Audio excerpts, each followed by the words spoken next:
Nyakaramoga Jwang en okinyi maber kendo mwarome chenro mar nonro mar oboke kawuono chieng' tich abich tarik 22 dwe mar 10 higa mar 2021.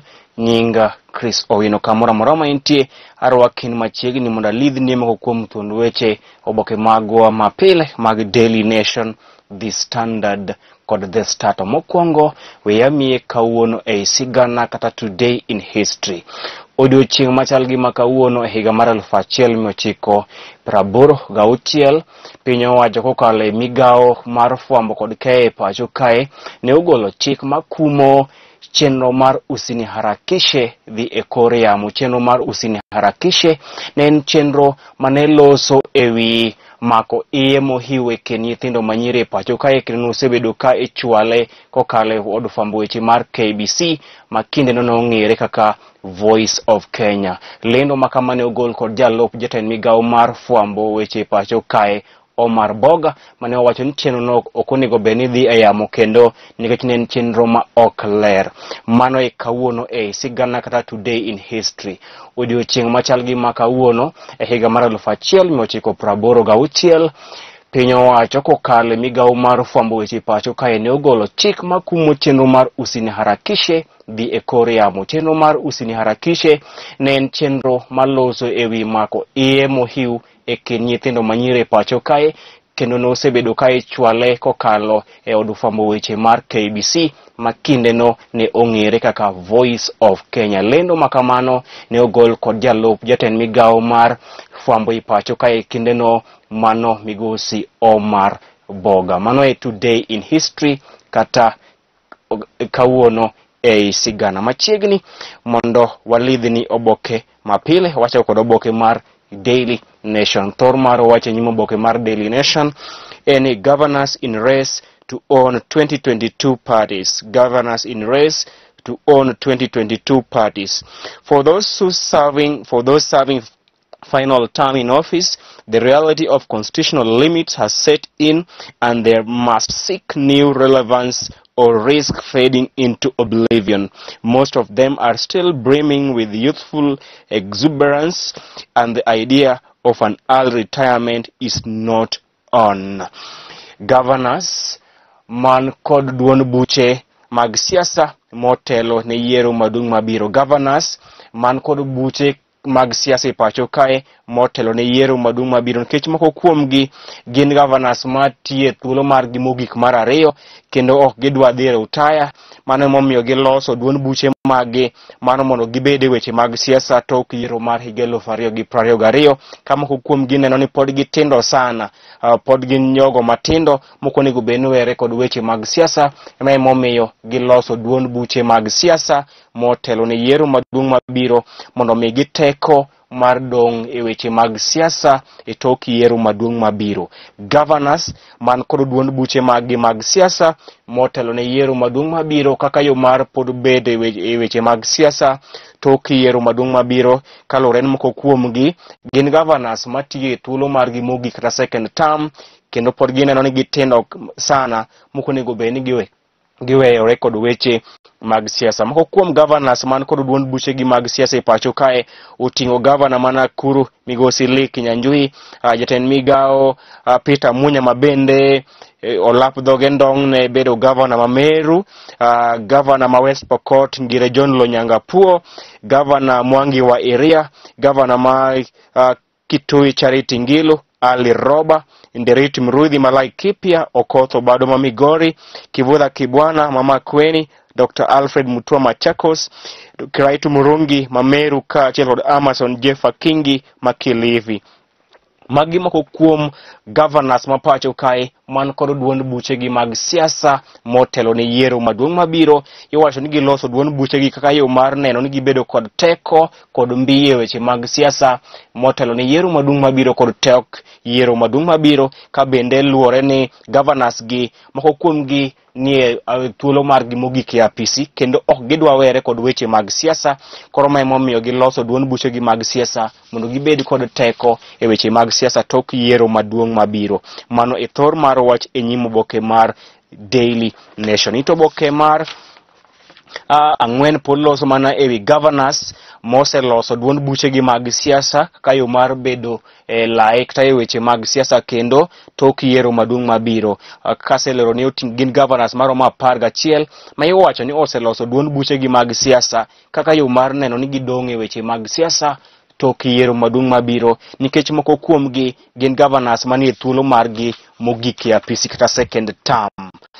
Itoboke mar Beach iwacho ni jo od bura maok e gwenge mag Rift Valley mancho osebedo ka obalo kod jalup ker William Ruto sani koro osechako loko chung' margi mag siasa.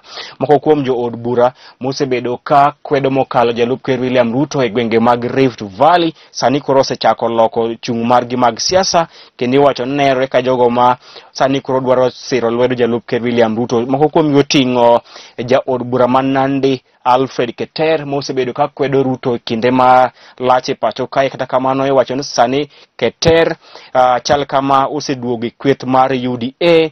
Ja od bura machielo ma bende osebedo ka kwedo jalup ker William Ruto e gwenge mag Rift Valley to osechako loko chung' mare mag siasa, oting'o ja od bura ma Ainap Koi William Chepkut kaachiel kod ja od bura ma Moi Ben Silas Tiren kod ja od bura ma Cherangani Joshua Kutunyi. Iwacho ni magi moko kuom jo od bura ma ok Rift Valley mosebedo ka kwedo jalup ker William Ruto e kinde mokalo. Kata kamano iwacho ni chung' margi sani koro osechako lokore kendo ineno gi ka jogo ma dhi siro lwedo jalup ker William Ruto e dwaro mare madhi laro kom ker e yiero maduong' mabiro. Odiochieng' manyoro Alfred Keter mosebedo ka kwedo Ruto e kinde machiegni pacho kae ne owacho ni en oonge kod ywaruok moro amora e kinde kod jalup ker William Ruto, kendo oseyo moko kuom jotelo mowacho ni osebedo ka temo mondo keth osiep mane kinde kod jalup ker William Ruto. Nyakwaromo gi weche mag siasa mana ka Jackson Mandago mano governor ma Uasin Gishu nowacho kiketgi chunyi, ketgi boy mari, nikech kiketo gi chunyi to gibiro hinyi. Alfred Ketero osebedo ka seyo Ruto e pacho kae sani koro wacho ni nitiere jomoko ma osebedo ka ketho osiep mare kod jalup ker William Ruto. Itoboke mar auchiel ogai mar ODM migosi Raila Odinga sani koro wacho ni kod wich bar mar gwelo running mate mare ka ok e gwenge mag Mount Kenya region. Iwacho ni ogai mar ODM migosi Raila Odinga ni kod wich bar mapek ewi ng'ano ma odhi gwelo ka running mate mare ko e gwenge mag Rift, ko e gwenge mag Mount Kenya region. Moko kuom jotelo ma Raila igeno ni nyalo gwelo ka running mate mare ko e Mount Kenya region oting'o Peter Kenneth, oting'o Ndereti Muridhi mano governor ma Laikipia, oting'o Peter Munya jatend migao mar pur, oting'o Justin Muturi mano speaker mar od bura ma pacho kae, oting'o Martha Karua mano ja od bura machon ma Gishugu, oting'o nyaka governor ma Nakuru Lee Kinyanjui. Magi moko kuom jotelo mag siasa ma ok e gwenge mag Mount Kenya region ma ineno ni Raila nyalo gwelo achiel kuomgi kaka running mate mare. Masani koro iwacho ni gino omiyo Raila wich bar mapek nikech okia ni oyier ng'ano ka running mate mare, nikech nitiere pogruok mapek e kind jotelo mag siasa ma ok Mount Kenya East kod Mount Kenya West. Mount Kenya East oting'o counties mag Meru, Embu kod Tharaka Nithi, e kak Mount Kenya West oting'o counties ma ok e Mount Kenya, ma ok e Kenya masawa kaka Kiambu, Nyeri, Nyandarua, Kirinyaga. Mago moko kuom counties ma ok Mount Kenya West, mano Kenya madiere. Itoboke mar abiriyo loso ewi seche makoro baka achiel kod magawa nyalo tiye pacho kae. Iwacho ni ba mago ute kuoto kal ka achiel kod magawa e pacho kae biro tiyo nyaka saa 5 mar otieno. Itoboke mar aboro loso ewi piny Kenya kod piny Malawi mane ochiwo kokgi e ogirimiti mag timo ohala. Itoboke mar 15 gin weche mag ohala, weche itoboke mar 17 pach jondiko ka achiel kod pach josomo. Tok oboke mar Daily Nation loso ewi chik manie doho mar High Court ka doho mamalo ogolo mane miyo ker Uhuru Kenyatta ndalo 14 mar gwelo joyal buche 6 mane otamre gwelo joyal buche mag Court of Appeal. Odiochieng' manyoro doho mamalo kata High Court ne omiyo ker Uhuru Kenyatta ndalo 14 mar gwelo joyal buche 6 ne doho mar Court of Appeal. Oboke mar ariyo nyaka ramogi oboke mar ariyo an kod oboke mar The Standard kama thor mar wacho ni oboke mar The Standard en another blow to Uhuru. Thor mar wacho oboke mar The Standard en another blow to Uhuru. President's decision to reject nomination of 6 judges has come back to haunt him as High Court sets in motion a process that will see them promoted after 14 days, marking yet another legal loss. Odiochieng' manyoro doho mamalo kata High Court ne ogolo chik ne ker Uhuru Kenyatta mondo gwel joyal buche 6 manyien mag doho mar Court of Appeal. Bang' kane ker Uhuru Kenyatta otamre gwelo joyal buche 6 e doho mar Court of Appeal, gino mano okelo ywaruok mapek e kind migawo mar executive mano piny owacho kod migawo mar doho e pacho kae. Poni ker Uhuru Kenyatta kodhi gwelo joyal buche 6 ne Court of Appeal, to joyal buche 6 mane ker Uhuru Kenyatta otamre gwelo ka ema idhi puodho mondo obed joyal buche mag Court of Appeal. Joyal buche mane ker Uhuru Kenyatta otamre puodho mondo obed joyal buche mag Court of Appeal oting'o Joel Ngugi, George Odunga, Aggrey Mucholile, Weldon Korir, Judith Omangi kaachiel kod Evans Makori. Mago joyal buche 6 mane ker Uhuru Kenyatta otamre puodho nyingegi mondo giobed kaka joyal buche mag Court of Appeal. Kendo High Court ne omiyo ker chik mar mondo opuodh joyal buche manyien 6 mag Court of Appeal. Maponi okotimo kamano to joyal buche 6 mane otamre puodhogi ema idhi biro puodho kaka joyal buche manyien mag Court of Appeal. Mabiro e kinde ma ywaruok mapek osebedo e kind piny owacho kod doho, ka iparo dwe mar 4 higa ni tarik 21 doho ne okwedo kendo wito oko migawo mar CAS e piny owacho. Tarik 20 dwe mar 9 higa ni doho ne otamore chik mar minimum tax. Tarik 20 dwe mar 8 higani doho ne ochungo bill mar BBI. Ka tarik 15 dwe mar 10 higani doho bende ne owito oko huduma namba. Mago mago kuom bura ma doho osebedo ka golo ataro kod piny owacho mapacho ka. Oboke mar Beach Laws ewi ogrimiti mar tich mane piny Kenya kod piny Malawi okete kokgi odiochieng' manyoro. Oboke mar 6 en bwok machielo ne ker Uhuru Kenyatta bang' ka High Court mano doho mamalo ne ogolo chik mondo puodh joyal buche 6 mag doho mar Court of Appeal. Maponi okotimo makamano to joyal buche 6 mane otamore gwelo ka ema ibiro puodho kaka jong'ad buche mag Court of Appeal. Oboke mar 7 piny owacho dhi gero factory mar loso chanjo mar COVID-19 e pacho kae kod omenda maromo bilion 2.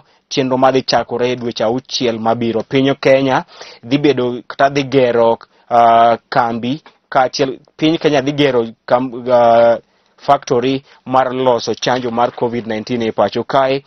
Oboke mar 8 lose wi bura motenore kod bill mar BBI.